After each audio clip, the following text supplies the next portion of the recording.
Jésus dit à Jean: C'est l'heure de quitter cet endroit pour aller vers le camp des Galiléens et allons-nous aussi passer cette nuit là-bas? Et auparavant, allons-nous au Gethsémani? Judas voulait le savoir. Il dit qu'il est las de rester sous la rosée et avec un repos si court et si inconfortable. Ce sera bientôt fini, mais je ne vais pas dire à Judas mes intentions.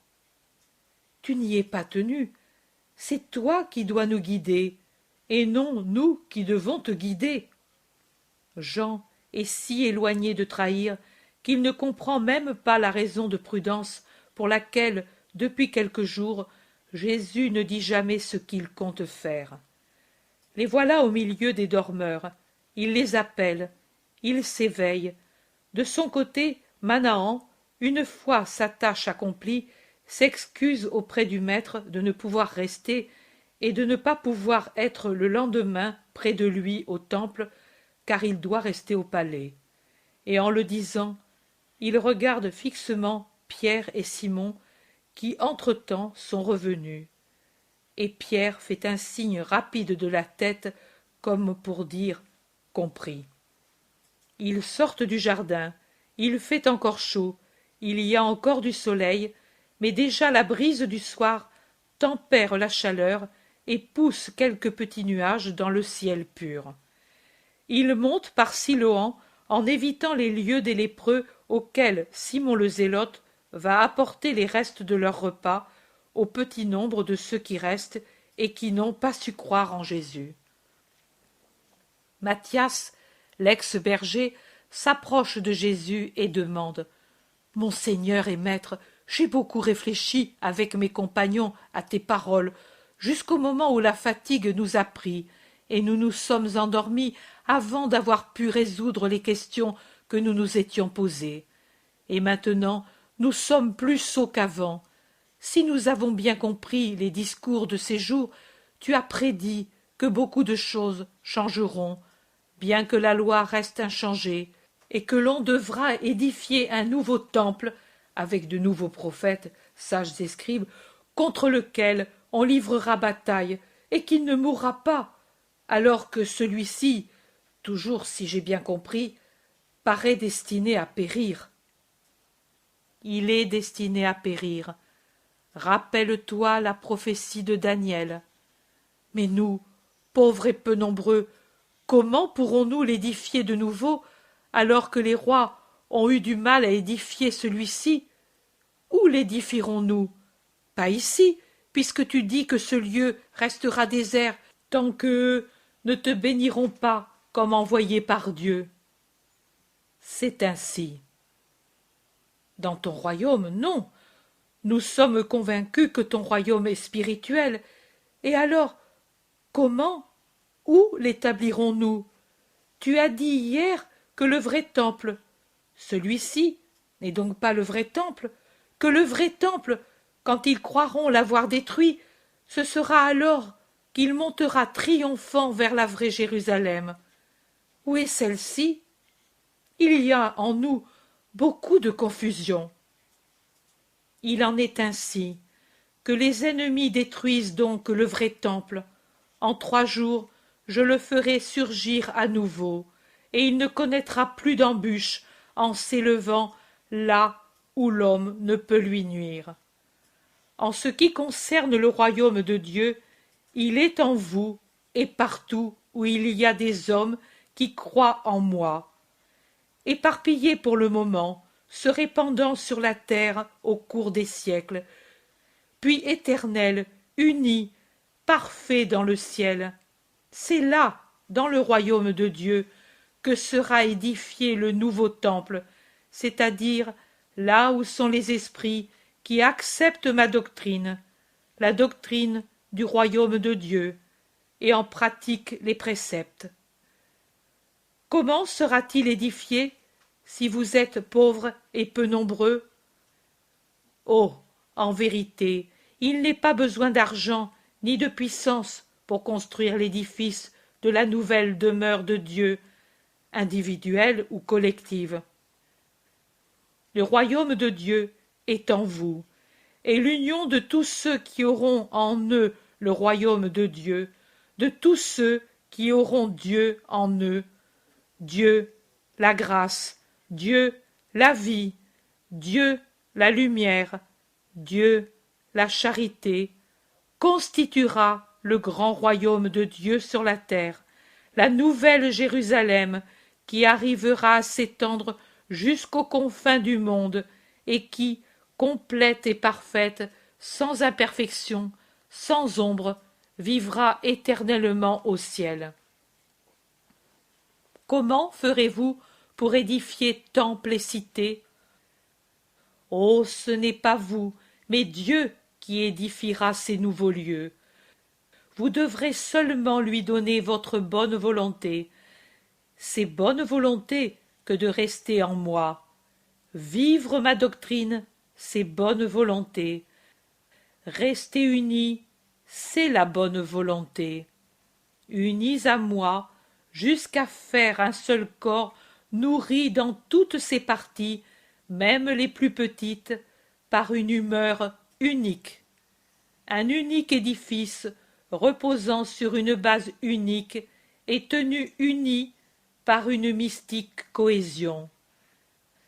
Mais puisque sans l'aide du Père que je vous ai enseigné à prier et que je prierai pour vous avant de mourir, vous ne pourriez être dans la charité, dans la vérité, dans la vie, c'est-à-dire encore en moi et avec moi, en Dieu Père et en Dieu Amour. Car nous sommes une unique divinité. Pour ce motif, je vous dis d'avoir Dieu en vous pour pouvoir être le temple qui ne connaîtra pas de fin. De vous-même, vous ne pourriez faire. Si ce n'est pas Dieu qui édifie, et il ne peut édifier où il ne peut prendre sa demeure, c'est inutilement que les hommes s'agitent pour édifier ou réédifier. Le temple nouveau, mon Église, s'élèvera seulement quand votre cœur sera la demeure de Dieu, et c'est lui, avec vous, pierre vivante, qui édifiera son Église. Mais n'as-tu pas dit que Simon de Jonas en est le chef, la pierre sur laquelle on édifiera ton Église? Et n'as-tu pas fait comprendre aussi que tu en es la pierre angulaire? Qui donc en est le chef? Elle existe ou non, cette Église? Interrompt l'Iscariote. Je suis le chef mystique.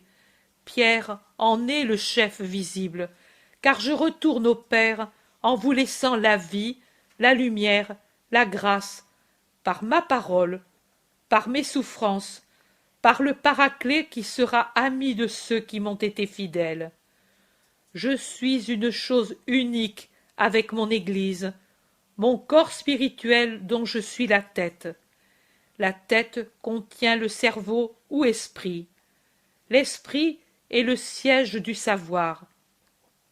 Le cerveau est ce qui dirige les mouvements des membres par ses commandements immatériels, qui sont plus puissants pour faire mouvoir les membres que toute autre excitation. Observez un mort dans lequel le cerveau est mort. A-t-il peut-être du mouvement dans ses membres? Observez quelqu'un qui est complètement idiot. N'est-il pas peut-être inerte au point de ne pas avoir ces rudimentaires mouvements instinctifs que possède l'animal le plus inférieur, le ver que nous écrasons en passant? Observez quelqu'un chez qui la paralysie a rompu le contact des membres, de un ou plusieurs membres, avec le cerveau. A-t-il peut-être du mouvement dans la partie qui n'a plus de lien vital avec la tête? Mais si l'esprit dirige par ses ordres immatériels, ce sont les autres organes, yeux, oreilles, langue, nez, peau, qui communiquent les sensations à l'esprit, et ce sont les autres parties du corps qui exécutent et font exécuter ce que l'esprit commande, averti par les organes matériels et visibles autant que l'intellect est invisible. Pourrais-je, sans vous dire asseyez-vous, obtenir que vous vous asseyiez sur la pente de cette montagne? Même si je pense que je veux que vous vous mettiez assis, vous ne le savez pas, tant que je ne traduis pas ma pensée en paroles, et que je la dise en me servant de ma langue et de mes lèvres. Pourrais-je moi-même m'asseoir, si je le pensais seulement parce que je sens la fatigue de mes jambes? Mais si celle-ci refusait de se plier et de me mettre ainsi assis? L'esprit a besoin d'organes et de membres pour faire faire les opérations que la pensée pense. Ainsi, dans le corps spirituel qu'est mon Église, je serai l'intellect, c'est-à-dire la tête, siège de l'intellect. Pierre et ses collaborateurs seront ceux qui observent les réactions et perçoivent les sensations et les transmettent à l'esprit, pour qu'il éclaire et ordonne ce qu'il faut pour le bien de tout le corps, et pour que, ensuite éclairé et dirigé par mon ordre, il parle et guide les autres parties du corps.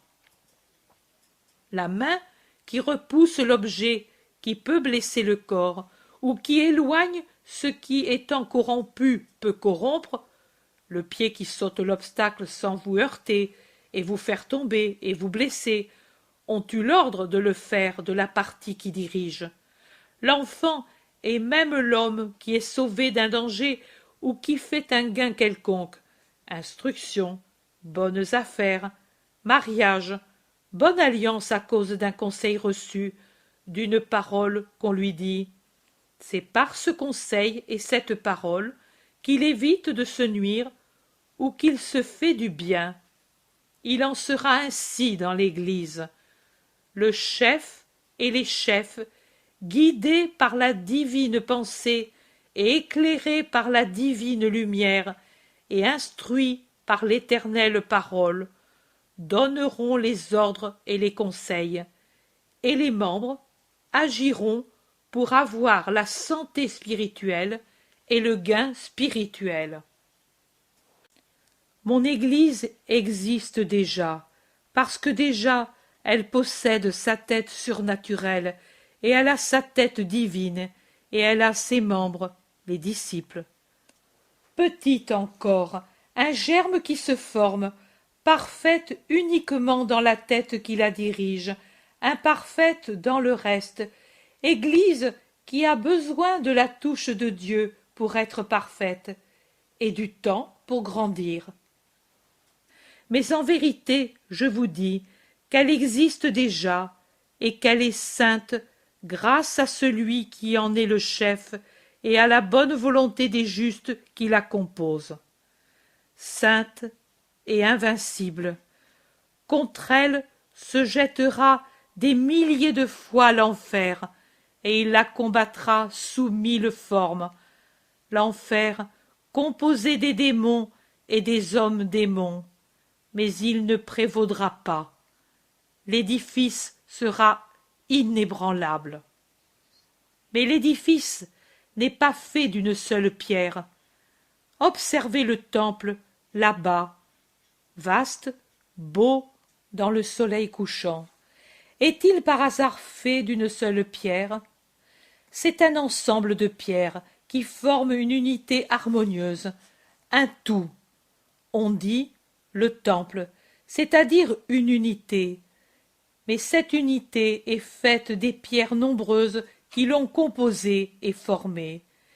Il aurait été inutile de faire les fondations si elles n'avaient pas dû ensuite soutenir les murs et le toit, si sur elles n'avaient pas dû s'élever les murs, et il aurait été impossible d'élever les murs et de soutenir le toit, si on n'avait pas commencé par faire des fondations solides proportionnées à une si grande masse.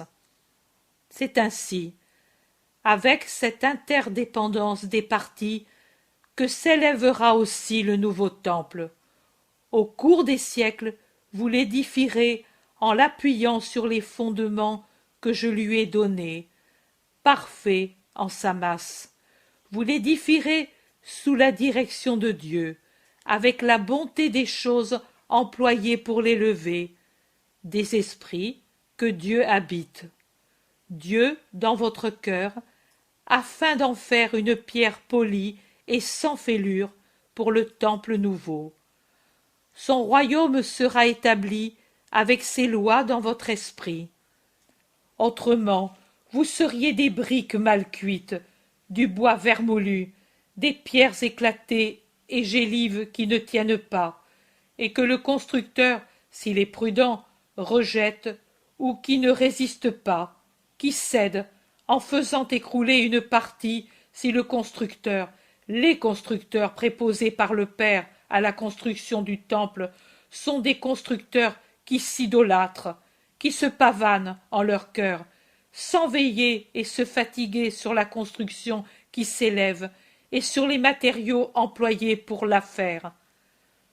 Constructeurs idolâtres, directeurs idolâtres, gardiens idolâtres, voleurs, voleurs de la confiance de Dieu, de l'estime des hommes, voleurs et orgueilleux qui se contentent d'avoir la possibilité de gain et d'avoir un tas de matériaux, et qui ne font pas attention s'ils sont bons ou mauvais, cause de ruine. Vous, nouveaux prêtres et scribes du nouveau temple, écoutez. Malheur à vous et à ceux qui, après vous, s'idolâtreront et ne veilleront pas, et ne surveilleront pas eux-mêmes et les autres, les fidèles, pour observer, essayer la bonté des pierres et des boiseries, sans se fier aux apparences, et seront cause de ruine en permettant que des matériaux douteux ou même tout à fait nuisibles soient employés pour le temple, donnant du scandale et provoquant la ruine. Malheur à vous, si vous laissez se créer des lézardes et des murailles peu sûres, informes, qui s'écrouleront facilement parce qu'elles ne sont pas en équilibre sur des bases solides et parfaites. Ce n'est pas de Dieu, fondateur de l'Église, que viendrait le désastre, mais de vous tous, et vous en seriez responsables devant le Seigneur et les hommes. Diligence, observation, discernement, prudence. La pierre, la brique, la poutre faible, qui serait ruineuse dans un gros mur, peuvent servir et bien servir dans des parties de moindre importance. C'est ainsi que vous devez savoir choisir, avec charité, pour ne pas dégoûter les parties faibles, avec fermeté, pour ne pas dégoûter Dieu et ruiner son édifice. Et si vous vous apercevez qu'une pierre déjà en place pour soutenir un angle maître n'est pas bonne ou n'est pas équilibrée, soyez courageux, audacieux, et sachez l'enlever de cette place, mortifiez-la en l'équerrant par le ciseau d'un saint zèle. Si elle crie de douleur, n'importe, elle vous bénira ensuite au long des siècles parce que vous l'aurez sauvée. Déplacez-la, donnez-lui une autre fonction. N'ayez pas peur, même, de l'éloigner tout à fait si vous voyez qu'elle est un objet de scandale et de ruine, rebelle à votre travail. Mieux vaut peu de pierres que beaucoup de remplissage. Ne vous hâtez pas. Dieu ne se hâte jamais, mais ce qu'il crée est éternel, parce que bien pesé avant l'exécution. À défaut d'être éternel, il doit durer autant que les siècles. Regardez l'univers. Depuis des siècles, des milliers de siècles, il est comme Dieu l'a fait par des opérations successives. Imitez le Seigneur. Soyez parfaits comme votre Père.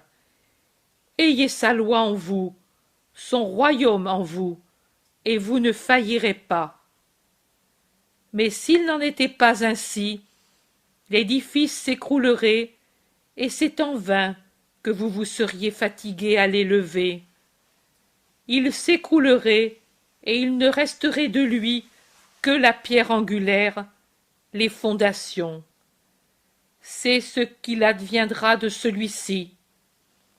En vérité, je vous dis que de lui, il en sera ainsi. Et il en sera ainsi du vôtre si vous y mettez ce qu'il y a en celui-ci, les parties malades d'orgueil, d'avidité, de péché, de luxure. Comme s'est défait par le souffle du vent ce pavillon de nuages si gracieusement beau qui semblait reposer sur le sommet de cette montagne, de même, au souffle d'un vent de châtiment surnaturel et humain, s'écrouleront les édifices qui n'ont de saint que le nom. Jésus se tait pensif. Quand il parle à nouveau, c'est pour commander. Asseyons-nous ici pour nous reposer un peu. Il s'assoit sur une pente du mont des Oliviers, en face du temple baisé par le soleil couchant. Jésus regarde fixement cet endroit avec tristesse. Les autres avec orgueil à cause de sa beauté. Mais sur l'orgueil est étendu un voile d'inquiétude laissé par les paroles du Maître. Et si cette beauté devait réellement périr? Pierre et Jean parlent entre eux, et puis murmurent quelque chose à Jacques d'Alphée et à André, leur voisin, qui expriment leur accord par un signe de tête. Alors Pierre se tourne vers le Maître et lui dit « Viens à part et explique-nous quand se réalisera ta prophétie sur la destruction du temple. Daniel en parle, mais s'il en était comme lui le dit et comme tu le dis, le temple n'aurait plus que quelques heures. Mais nous ne voyons pas d'armée, ni de préparatifs de guerre. Quand donc cela arrivera-t-il? Quel en sera le signe? Tu es venu. Tu dis que tu vas t'en aller. Et pourtant, on sait que cela n'arrivera que quand tu seras parmi les hommes. Tu reviendras alors? À quand ton retour? Explique-nous afin que nous sachions. Il n'est pas besoin de se mettre à l'écart. Tu vois, sont restés les disciples les plus fidèles qui vous aideront grandement, vous les 12. Eux peuvent entendre les paroles que je vous dis. Venez tous près de moi, crie-t-il à la fin pour rassembler tout le monde. Les disciples, disséminés sur la pente, s'approchent, forment un groupe compact, serré autour du groupe principal de Jésus avec ses apôtres, et ils écoutent. Prenez garde que personne ne vous séduise à l'avenir. Je suis le Christ, et il n'y aura pas d'autre Christ. Donc, quand plusieurs viendront vous dire « Je suis le Christ », et ils en séduiront un grand nombre, vous, ne croyez pas à ces paroles, même si elles sont accompagnées de prodiges. Satan, père du mensonge et protecteur des menteurs, aide ses serviteurs et ceux qui le suivent par de faux prodiges qu'on peut pourtant reconnaître comme n'étant pas bons, car ils sont toujours unis à la peur, au trouble et au mensonge. Les prodiges de Dieu, vous les connaissez. Ils donnent une paix sainte, la joie, le salut, la foi. Ils amènent à des désirs et des œuvres saintes. Les autres, non. Réfléchissez donc sur la forme et les conséquences des prodiges que vous pourrez voir à l'avenir, attachés à l'œuvre des faux Christ et de ceux qui s'envelopperont des vêtements des sauveurs de peuples et seront au contraire les fauves qui les ruinent. Vous entendrez aussi, et vous verrez aussi, parler de guerre et de bruit de guerre, et ils vous diront « Ce sont les signes de la fin. Ne vous troublez pas, ce ne sera pas la fin. Il faut que tout cela arrive avant la fin, mais ce ne sera pas encore la fin. Il y aura des soulèvements d'un peuple contre un peuple, d'un royaume contre un royaume, d'une nation contre une nation, d'un continent contre un continent, et il s'ensuivra des pestes, des disettes, des tremblements de terre en plusieurs endroits. Mais ce ne sera que le commencement des douleurs. Alors ils vous jetteront dans la tribulation, et ils vous tueront en vous accusant d'être responsables de leurs souffrances, et en espérant en sortir, en persécutant et en détruisant mes serviteurs. Les hommes accusent toujours les innocents d'être la cause du mal que les pécheurs se créent eux-mêmes. Ils accusent Dieu lui-même, innocence parfaite et bonté suprême, d'être la cause de leurs souffrances, et agiront ainsi avec vous, et vous serez haïs à cause de mon nom. C'est Satan qui les pousse, et beaucoup se scandaliseront et se trahiront et se haïront mutuellement. C'est encore Satan qui les pousse, et il s'élèvera de faux prophètes qui induiront un grand nombre de gens en erreur. Ce sera encore Satan, l'auteur véritable de tant de mal. Et à cause de la multiplication de l'iniquité, la charité se refroidira en plusieurs. Mais qui aura persévéré jusqu'à la fin sera sauvé. Et auparavant, il faut que cet évangile du royaume de Dieu soit prêché dans le monde entier comme témoignage pour toutes les nations. Alors viendra la fin. Retour au Christ d'Israël qui l'accueille et prédication de ma doctrine dans le monde entier. Et puis, un autre signe, un signe pour la fin du temple et pour la fin du monde.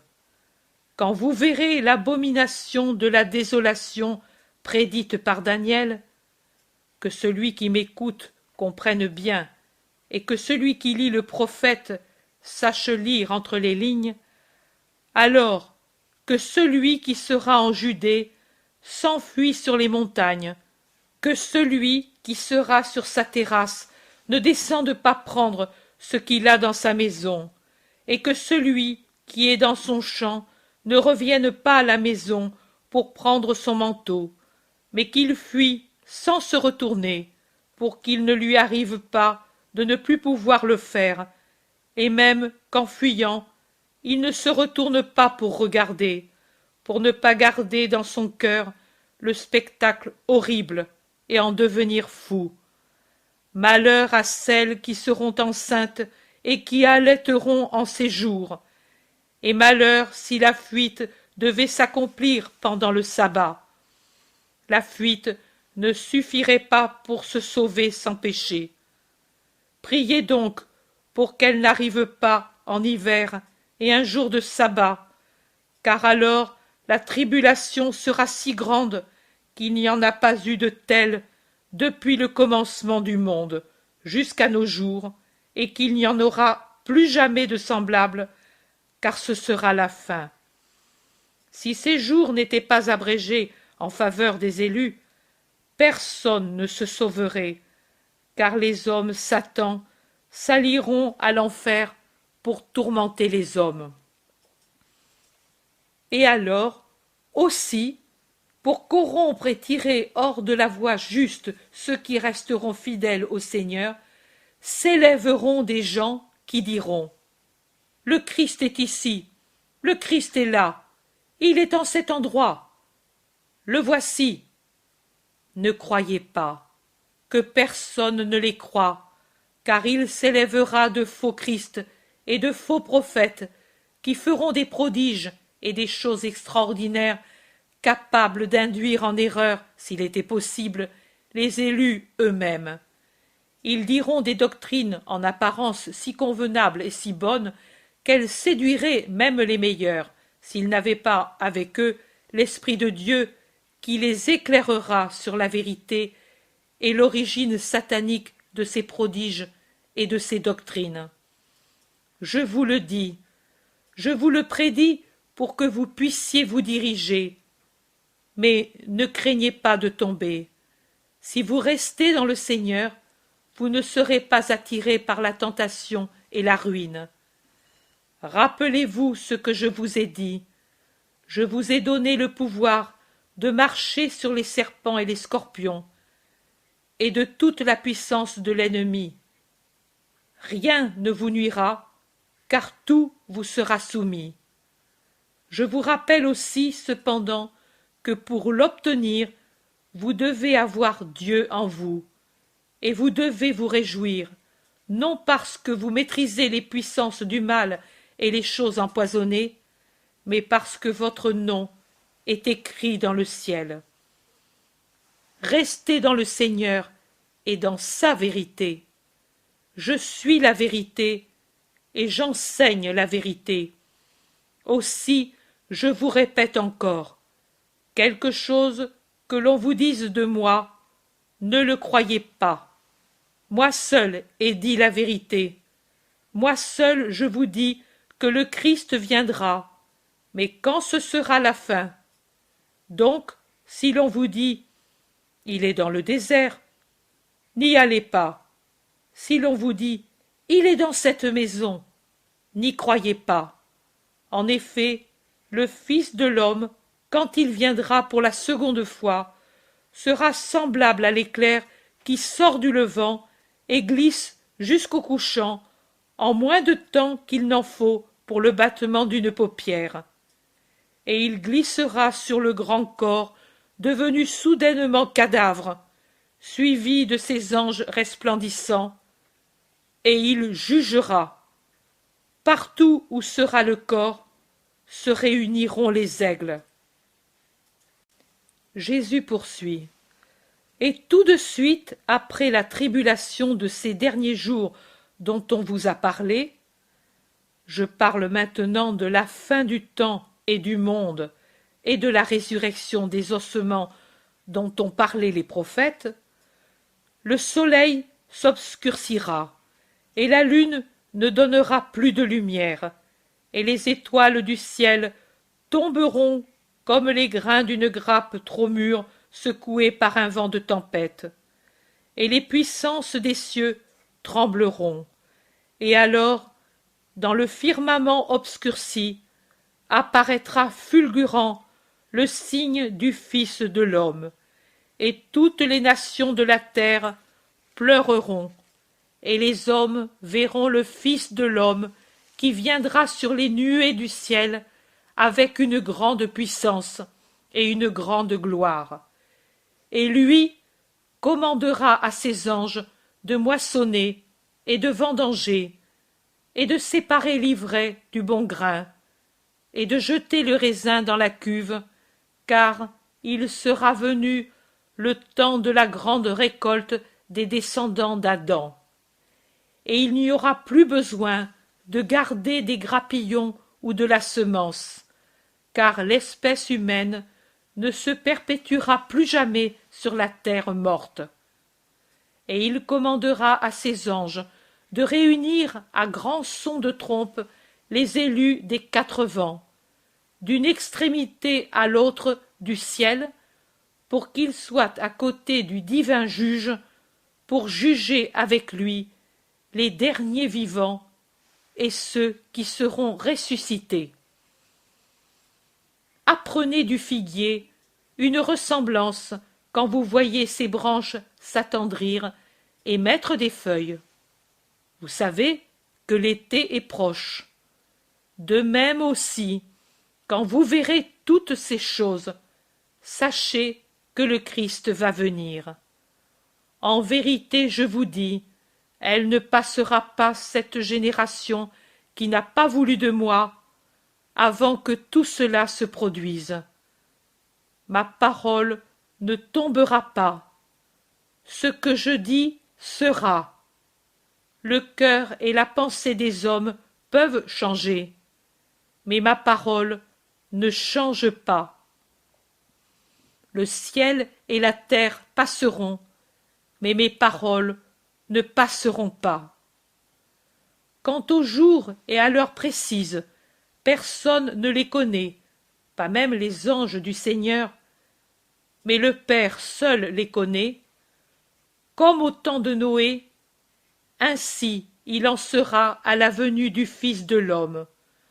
Dans les jours qui précédèrent le déluge, les hommes mangeaient, buvaient, se mariaient, se logeaient, sans réfléchir aux signes, jusqu'au jour où Noé entra dans l'arche et où s'ouvrirent les cataractes du ciel, et où le déluge submergea tous les vivants et toutes les choses.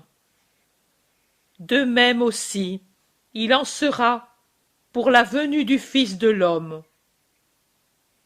Alors, deux hommes seront l'un près de l'autre dans un champ, et l'un sera pris et l'autre laissé.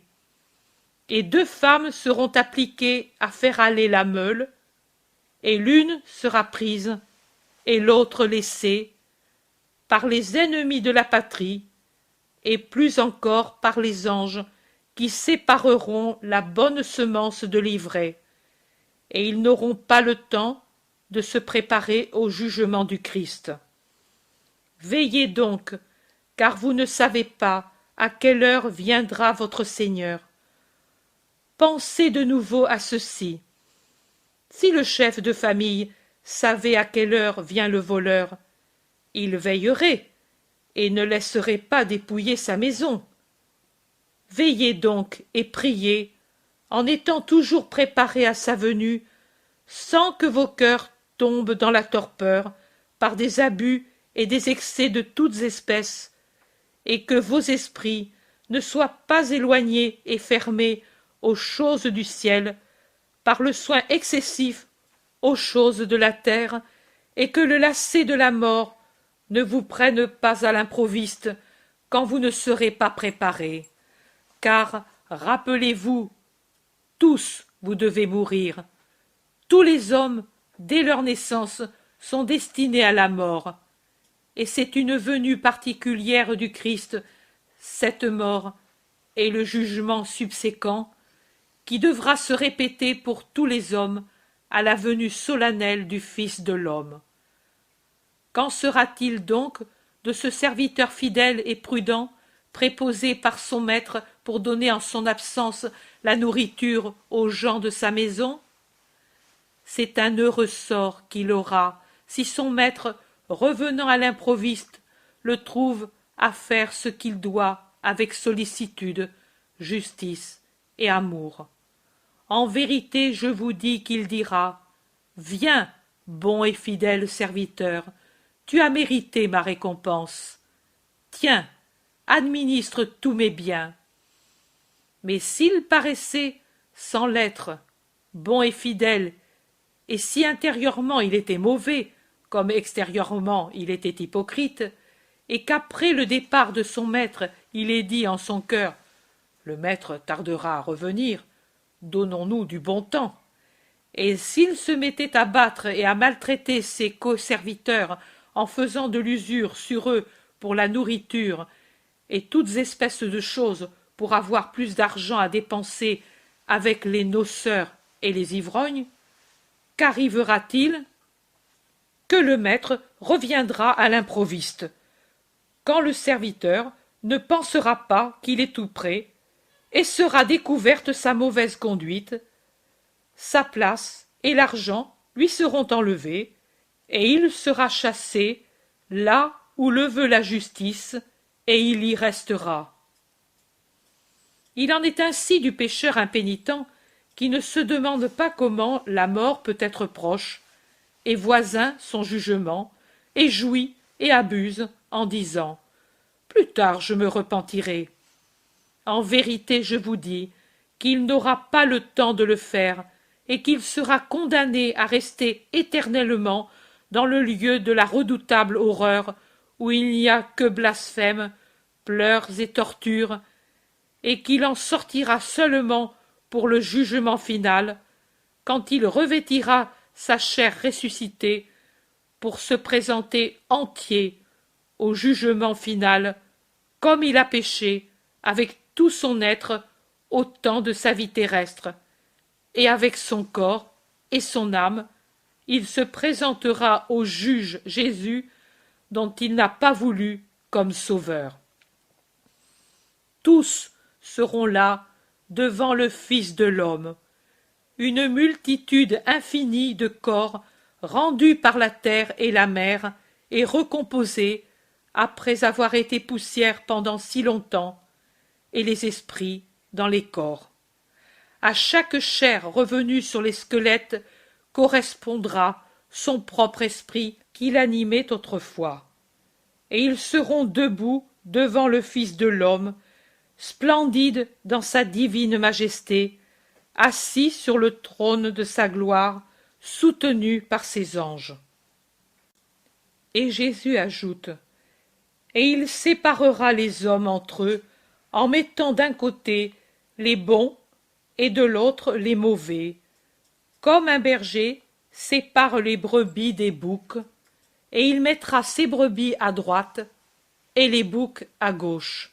Et de sa douce voix, et avec son aspect bienveillant, il dira à ceux qui, paisibles et beaux, d'une beauté glorieuse, dans la splendeur d'un corps saint, le regarderont avec tout l'amour de leur cœur: Venez, ô bénis de mon Père, prenez possession du royaume préparé pour vous depuis l'origine du monde, car j'ai eu faim, et vous m'avez donné à manger. J'ai eu soif, et vous m'avez donné à boire. J'ai été pèlerin, et vous m'avez logé. J'ai été nu, et vous m'avez revêtu. Malade, et vous êtes venu me rendre visite. Prisonnier, et vous êtes venu me réconforter. Et les justes lui demanderont: Quand donc, Seigneur, t'avons-nous vu affamé pour te donner à manger, assoiffé pour te donner à boire? Quand donc t'avons-nous vu pèlerin pour t'accueillir, nu pour te revêtir? Quand t'avons-nous vu malade et prisonnier pour être venu te rendre visite? Et le roi des rois leur dira: En vérité, je vous le dis, quand vous avez fait une de ces choses à un des plus humbles parmi mes frères, alors c'est à moi que vous l'avez fait. Et puis, il se tournera vers ceux qui seront à sa gauche, et il leur dira d'un air sévère, et ses regards seront comme des flèches qui foudroieront les réprouvés, et dans sa voix tonnera la colère de Dieu: Hors d'ici, loin de moi, ô maudit, dans le feu éternel préparé par la fureur de Dieu pour le démon et les anges de ténèbres, et pour ceux qui les ont écoutés avec leur voix de la passion triple et obscène. J'ai eu faim, et vous ne m'avez pas donné à manger, soif, et vous ne m'avez pas désaltéré. J'ai été nu, et vous ne m'avez pas revêtu, pèlerin, et vous m'avez repoussé, malade et prisonnier, et vous ne m'avez pas rendu visite, car vous n'aviez qu'une loi, le plaisir de votre moi. Et eux lui diront: Quand avons-nous vu affamé, assoiffé, nu, pèlerin, malade, prisonnier? En vérité, nous ne t'avons pas connu, nous n'y étions pas quand tu étais sur la terre. Et lui leur répondra: C'est vrai, vous ne m'avez pas connu, car vous n'y étiez pas quand j'étais sur la terre. Mais vous avez pourtant connu ma parole, et vous avez eu parmi vous des pauvres, des gens affamés, assoiffés, nus, malades, prisonniers. Pourquoi ne leur avez-vous pas fait ce que peut-être vous m'auriez fait à moi? Car il n'est pas dit que ceux qui m'ont eu parmi eux ont été miséricordieux envers le Fils de l'homme. Ne saviez-vous pas que je suis dans mes frères, et que je suis là où souffre l'un d'eux? Et ce que vous n'avez pas fait à l'un de mes plus humbles frères, c'est à moi que vous l'avez refusé, à moi, premier-né des hommes?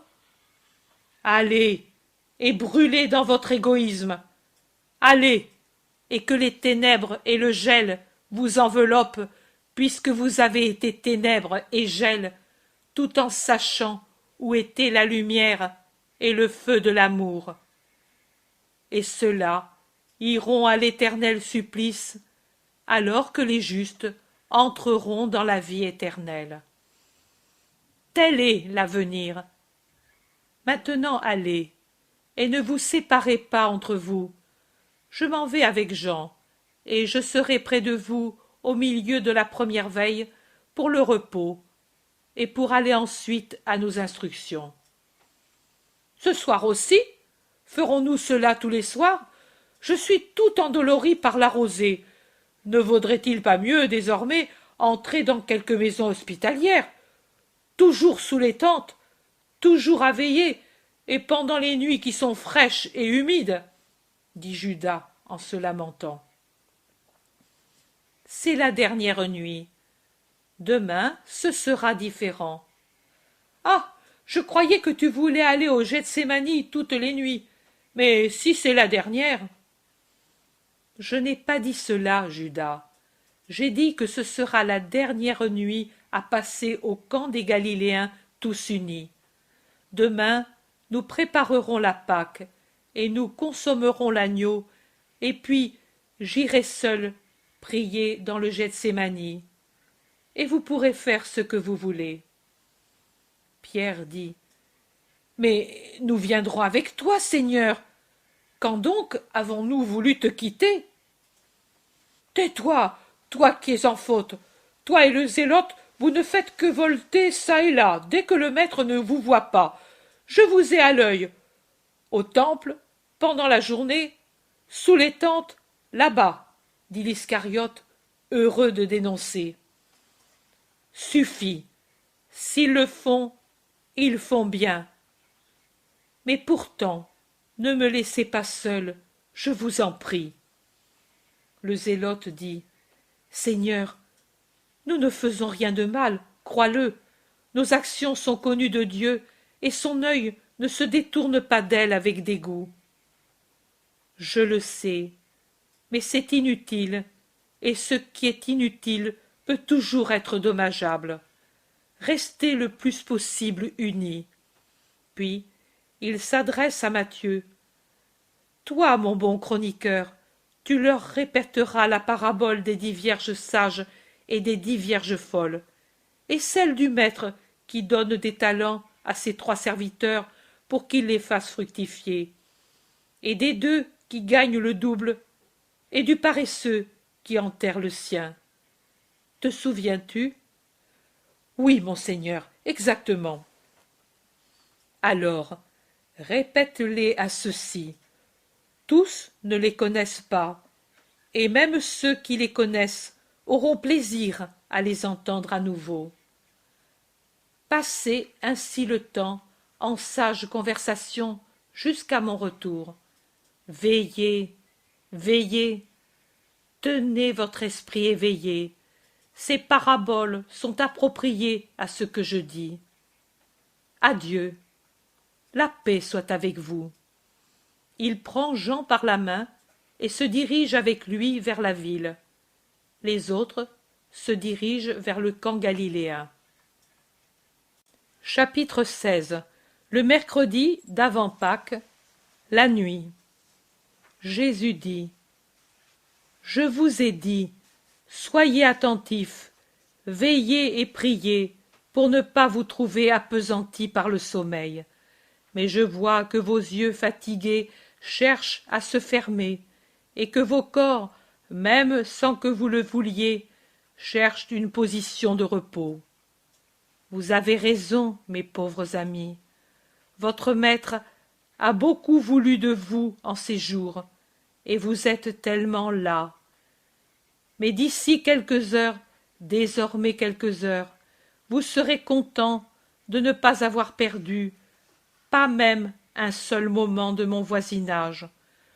Vous serez contents de ne rien avoir refusé à votre Jésus. Du reste, c'est la dernière fois que je vous parle de ces choses qui font pleurer. Demain, je vous parlerai d'amour, et je ferai un miracle tout d'amour. Préparez-vous par une grande purification à le recevoir. Oh, comme il est plus conforme à mon moi de vous parler d'amour plutôt que de châtiment. Comme il m'est doux de dire « Je vous aime, venez ». Pendant toute ma vie, j'ai rêvé à cette heure. Mais c'est de l'amour aussi de parler de mort. C'est de l'amour en tant que mourir pour ceux qui vous aiment est la suprême preuve d'amour. C'est de l'amour, car préparer ses chers amis au malheur, c'est une prévoyance affectueuse qui les veut préparer et non effrayer à cette heure. C'est de l'amour parce que confier un secret est une preuve d'estime que l'on a pour ceux à qui on se confie. Je sais que vous avez assailli Jean de questions pour savoir ce que je lui disais quand je restais avec lui seul. Et vous n'avez pas cru qu'il n'y avait pas eu de parole. Mais il en est ainsi. Il m'a suffi d'avoir près de moi quelqu'un. Pourquoi alors lui et pas un autre? Demande l'Iscariote, et il le fait avec une hauteur indignée. Pierre aussi, et avec lui Thomas et Philippe disent « Oui, pourquoi à lui et pas aux autres ?» Jésus répond à l'Iscariote « Aurais-tu voulu que ce soit toi? Peux-tu y prétendre ?»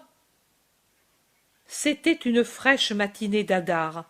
Moi, j'étais un voyageur inconnu sur le chemin près du fleuve, là, couvert de poussière, pâli par le jeûne.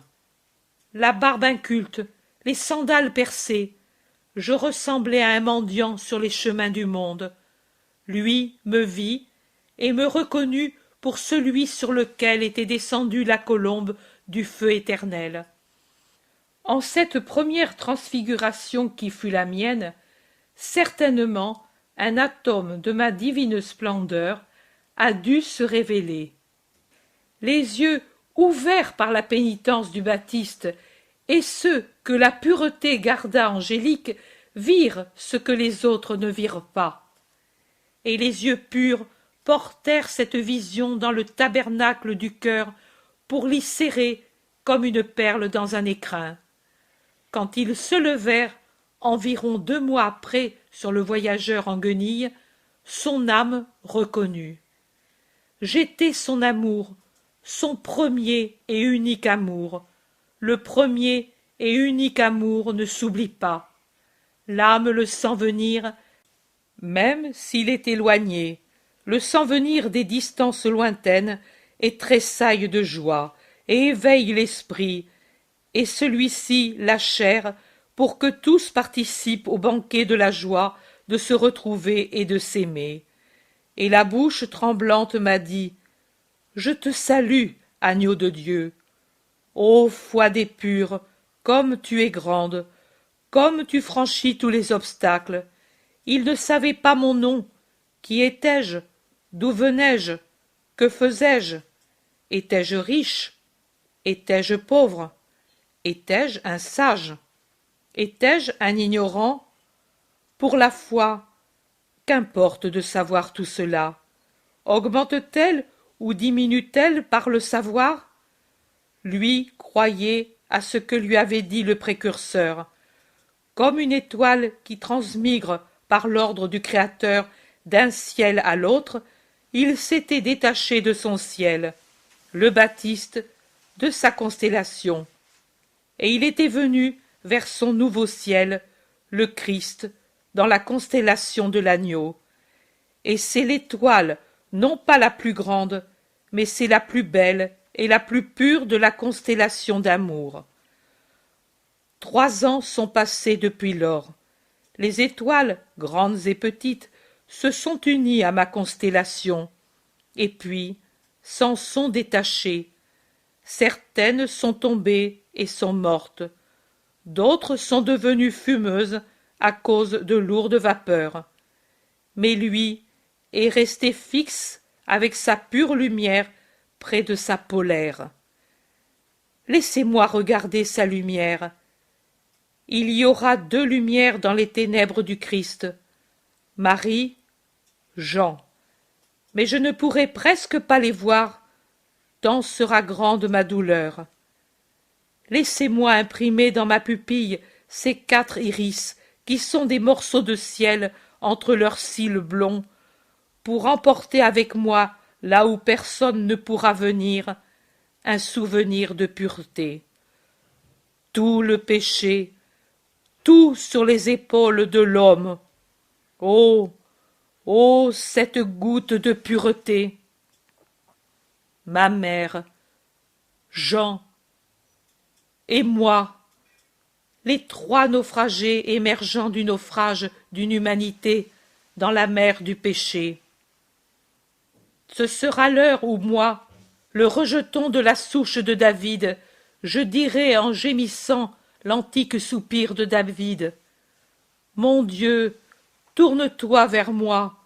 Pourquoi m'as-tu abandonné? De toi m'ont éloigné les cris des crimes que j'ai pris sur moi au nom de tous.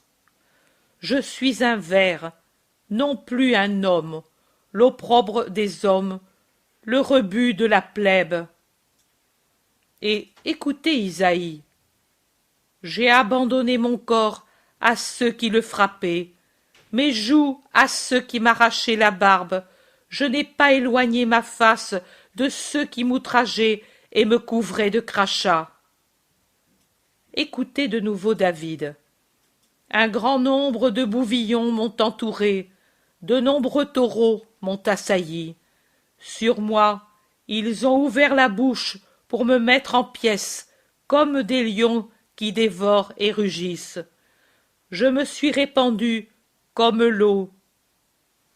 Et Isaïe complète. J'éteins moi-même mes vêtements. Oh, mes vêtements, c'est de moi-même que je l'éteins, non pas par ma fureur, mais par ma douleur et mon amour pour vous. Comme les deux pierres plates du pressoir, ils me pressent et expriment mon sang. Je ne suis pas différent de la grappe que l'on presse, qui avec sa beauté entre dans le pressoir, et une fois pressée, devient une bouillie sans suc et sans beauté. Et de mon cœur, je dis avec David, il devient comme de la cire et se fond dans ma poitrine. Ô cœur parfait du Fils de l'homme, maintenant que deviens-tu? Il ressemble à celui qu'une longue vie de noceur a épuisé et a fait perdre sa vigueur. Toute ma vigueur se dessèche, ma langue reste attachée à mon palais par l'effet de la fièvre et de l'agonie, et la mort s'avance dans sa cendre asphyxiante et aveuglante. Et encore, il n'y a pas de pitié.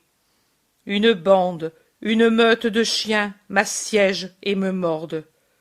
Sur les blessures tombent les morsures, sur les morsures les bastonnades.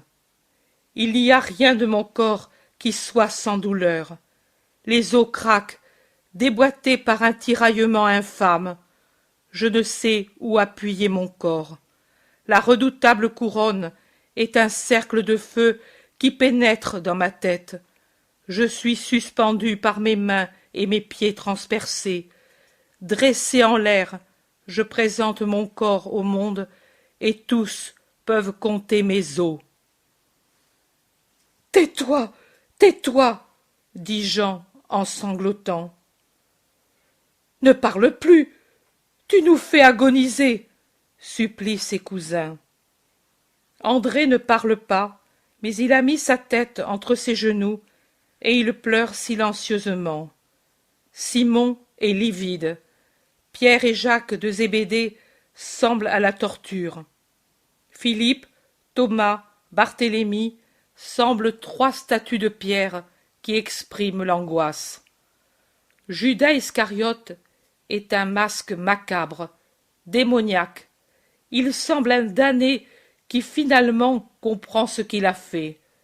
La bouche ouverte pour pousser un cri qui hurle en son moi et qui n'arrive pas à sortir de sa gorge qui se serre, les yeux dilatés, effrayés d'un fou, les joues terreuses sous le voile brun de sa barbe rasée, les cheveux en désordre parce que de temps à autre il y passe sa main. Il éprouve une sueur froide. Il semble tout près de s'évanouir. Matthieu, en levant son regard atterré pour chercher une aide dans son tourment, le voit et dit « Judas, tu te sens mal? Maître, Judas souffre. »« Moi aussi, » dit le Christ, « mais je souffre avec paix. Devenez esprit pour pouvoir supporter cette heure. Quelqu'un qui est chair ne peut la supporter sans devenir fou. » David parle encore en voyant les tortures de son Christ.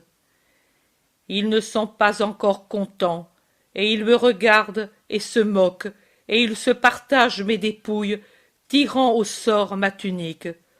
Je suis le malfaiteur, c'est leur droit. Ô terre, regarde ton Christ, sache le reconnaître, bien qu'ainsi détruit. Écoute, rappelle-toi les paroles d'Isaïe et comprends le pourquoi, le grand pourquoi il est ainsi devenu. Et l'homme a pu tuer, réduire à cet état le Verbe du Père. Il n'a ni beauté ni éclat. Nous l'avons vu. Son aspect était sans beauté, et nous ne l'avons pas aimé. Méprisé comme le dernier des hommes.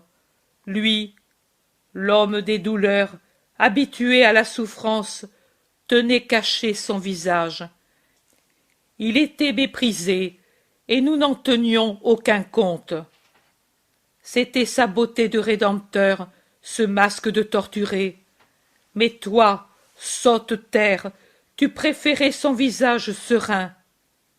Vraiment, il a pris sur lui nos maux, il a porté nos douleurs, et nous l'avons regardé comme un lépreux, comme maudit par Dieu et méprisé. Lui, au contraire, a été blessé par nos scélératesses. C'est sur lui qu'est tombé le châtiment qui nous était réservé, le châtiment qui nous redonne la paix avec Dieu. C'est par ces hématomes que nous avons été guéris. Nous étions comme des brebis errantes. Nous avions tous perdu le droit chemin, et le Seigneur a mis sur lui les iniquités de tous. Que ceux qui pensent avoir été utiles à eux-mêmes et à Israël perdent leurs illusions, et de même ceux qui pensent avoir été plus forts que Dieu, et de même ceux qui pensent n'avoir pas expié ce péché parce que je me suis laissé tuer volontairement. Moi, j'accomplis ma tâche sainte, la parfaite obéissance au Père, mais cela n'exclut pas leur obéissance à Satan et leur infâme action. Oui, ton Rédempteur a été sacrifié parce qu'il l'a voulu, ô terre. Il n'a pas ouvert sa bouche pour prier moindrement qu'on l'épargne. Il n'a pas dit une parole de malédiction pour ses assassins.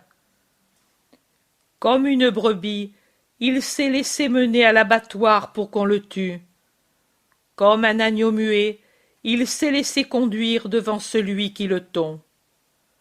Après sa capture et sa condamnation, il a été élevé. Il n'aura pas de descendance.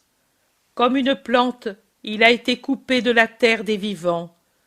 Dieu l'a frappé à cause des péchés de son peuple. Est-ce que personne de sa génération de sa terre ne le pleurera? N'aura-t-il pas de fils, celui que l'on a retranché de la terre? Oh, c'est moi qui te réponds, ô prophète de ton Christ.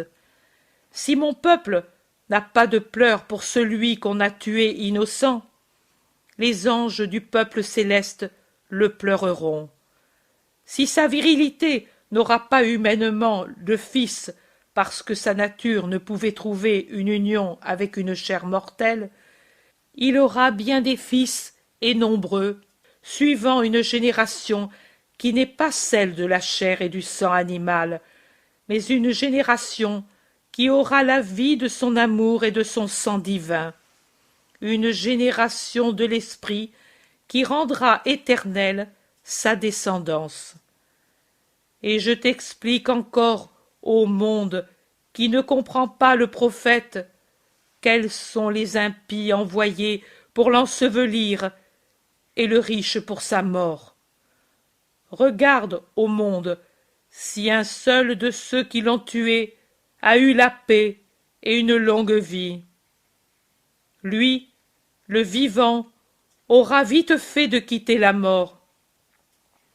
Mais, comme des feuilles que le vent d'automne couche une à une dans le creux du sillon après les avoir détachées par des rafales répétées, un par un, ils seront bientôt couchés dans l'ignoble sépulture qui avait été décrétée pour lui. Et l'un d'eux, qui a vécu pour l'or, pourrait, s'il était permis de mettre l'immonde là où fut le saint, pourrait être déposé où sera encore l'humidité des innombrables blessures de la victime immolée sur le mont. Accusé sans être coupable, Dieu en tire vengeance, car il n'y a jamais eu de tromperie dans sa bouche, ni d'iniquité en son cœur. Consumé par les souffrances, une fois qu'il aura été consumé, que sa vie aura été coupée par le sacrifice d'expiation, sa gloire commencera auprès de ceux qui viendront dans l'avenir. Tous les désirs et les saintes volontés de Dieu à son égard se réaliseront. À cause des angoisses de son âme, il verra la gloire du vrai peuple de Dieu et en sera heureux. Sa céleste doctrine, qu'il scellera de son sang, sera la justification d'un grand nombre qui sont parmi les meilleurs, et il prendra sur lui l'iniquité des pécheurs. Et il aura pour cela une grande multitude.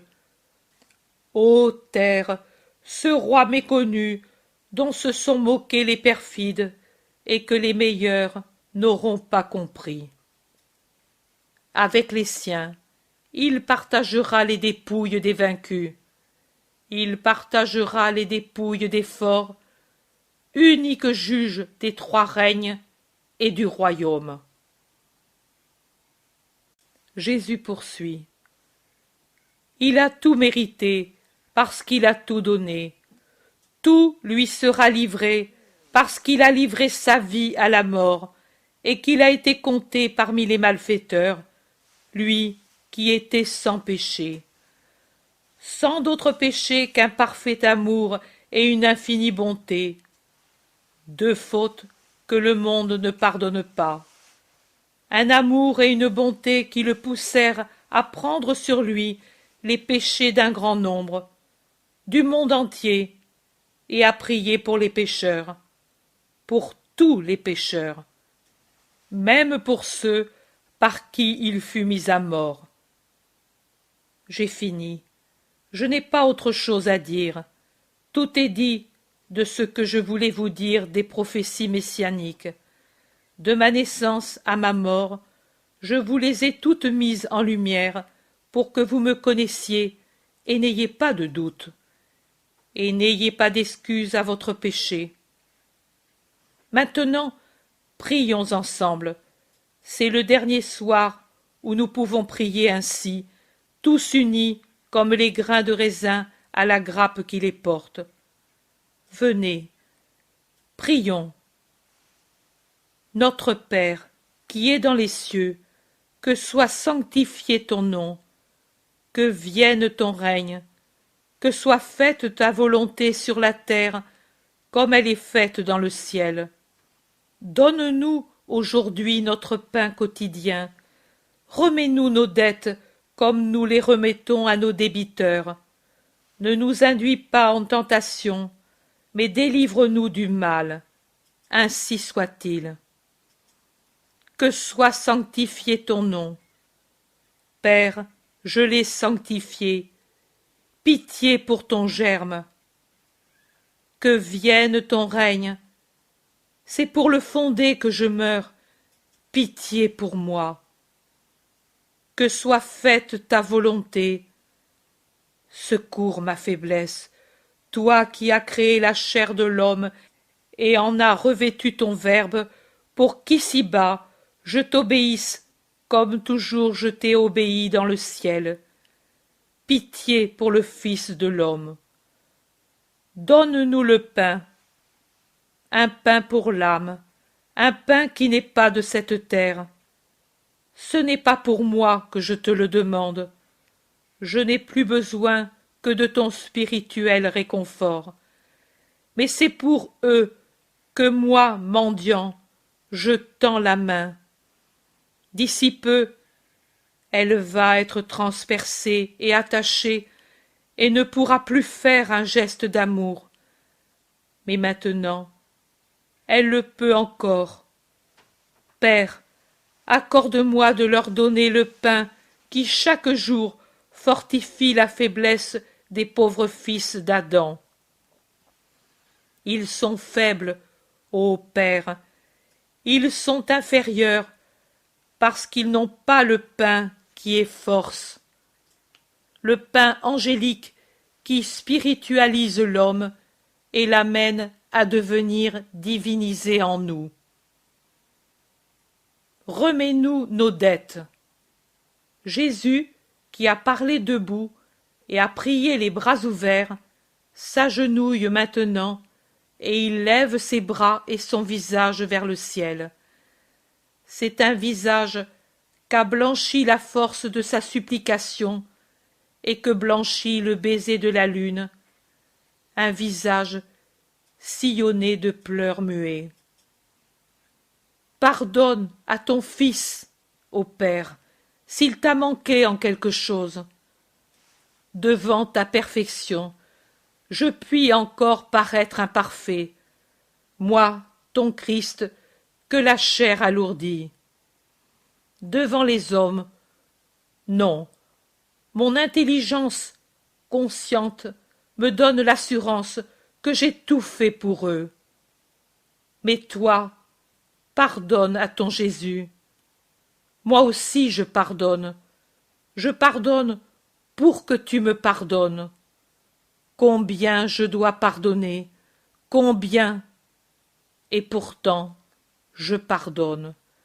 À ceux qui sont présents, aux disciples absents, à ceux qui ont le cœur sourd, aux ennemis, aux moqueurs, aux traîtres, aux assassins, aux déicides.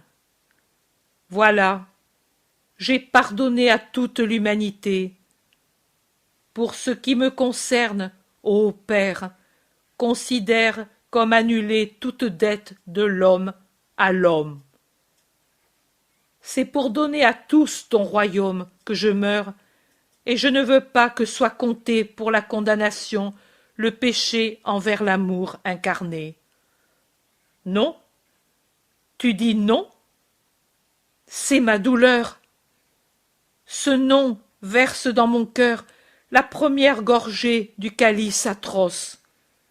Mais, Père, à qui j'ai toujours obéi, je te dis, qu'il soit fait comme tu veux.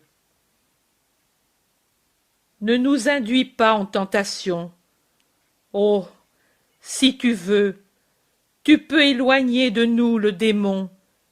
C'est lui la tentation qui excite la chair, l'esprit, le cœur. C'est lui le séducteur.